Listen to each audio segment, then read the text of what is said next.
नमस्कार, मैं हूं आपके साथ ज्योति कनौजिया। आइए रुक करते हैं फटाफट खबरों की ओर। भारतीय हॉकी टीम क्वार्टर फाइनल में पहुंच गई है। टीम का हौसला बढ़ाने के लिए पंजाब के सीएम भगवंत मान पेरिस जाना चाहते थे, लेकिन विदेश मंत्रालय से सुरक्षा कारणों का हवाला देकर इससे इनकार कर दिया गया।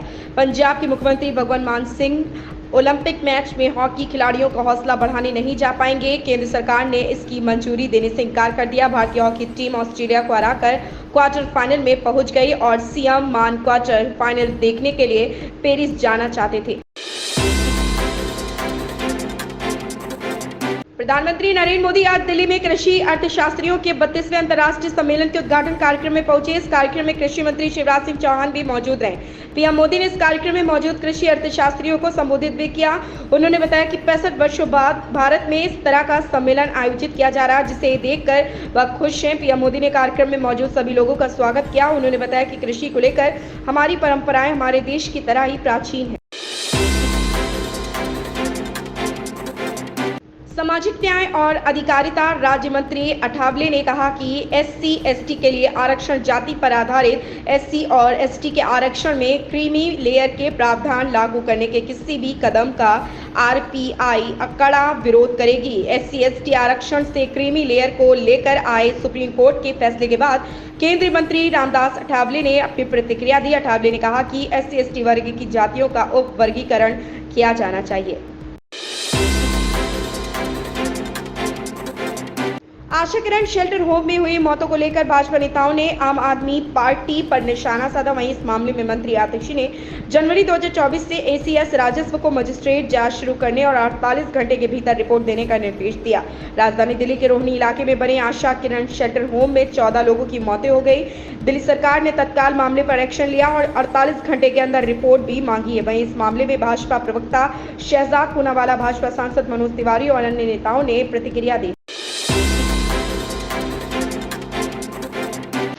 ऊर्जा मंत्री ने निर्देश दिया कि अधिकारी ट्रांसफार्मर फूंकने के मामले में नए सिरे से SOP बनाएं। उन्होंने कहा कि ट्रांसफार्मर फूंकने पर निर्धारित समय पर बदलने का प्रयास किया जाए। ऊर्जा मंत्री AK शर्मा ने निर्देश दिया कि कांवड़ यात्रा मार्गों और प्रमुख धार्मिक स्थलों एवं मंदिरों में 24 घंटे विद्युत आपूर्ति की जाए। ट्रांसफार्मर फूंकने पर निर्धारित समय पर बदलने का प्रयास किया जाए।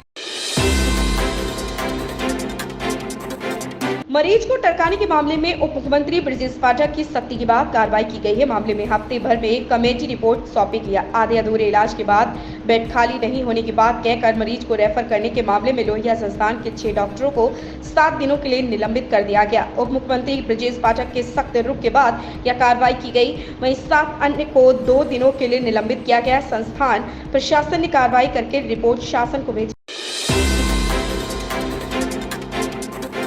वाराणसी के सिगरा स्टेडियम का लोकार्पण पीएम नरेंद्र मोदी सितंबर में कर सकते हैं। इस स्टेडियम में खेल सुविधाओं का लाभ वाराणसी के साथ ही पूरे पूर्वांचल को मिलेगा। स्टेडियम का निर्माण अगस्त में ही पूरा करने का लक्ष्य है। प्रधानमंत्री नरेंद्र मोदी सितंबर में सिगरा स्टेडियम के दूसरे और तीसरे चरण में पूरे होने वाले कार्यों का लोकार्पण कर सकते हैं। इसकी तैयारी तेजी से चल रही है। अगस्त में ही स्टेडियम का काम पूरा करने का लक्ष्य है।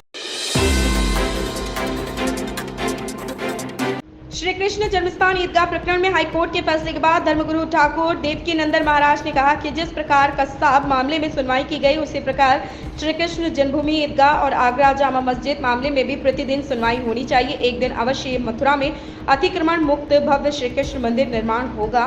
कहा कि जिस प्रकार कस्साब मामले में सुनवाई की गई, उसी प्रकार श्री कृष्ण जन्मभूमि ईदगाह और आगरा जामा मस्जिद मामले में भी प्रतिदिन सुनवाई होनी चाहिए, जिससे हिंदू भावनाओं को न्याय मिल सके।